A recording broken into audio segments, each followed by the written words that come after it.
Ito yung sinasabi ko. Hindi talaga ako palabili ng gamit at hindi ako maluho. Kain lang ako ng kain. In short, hindi ako materialistic, pero patay gutom. Hi guys! Kain tayo. So, ito yung ginagamit ko na apple cider vinegar capsule to. Para to kapag ka bloated yung tiyan mo, constipated ka.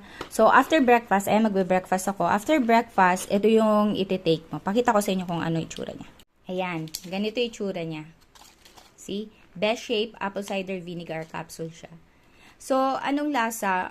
Wala siyang lasa, wala siyang aftertaste. May amoy lang siya na medyo maasim kasi vinegar nga siya, no?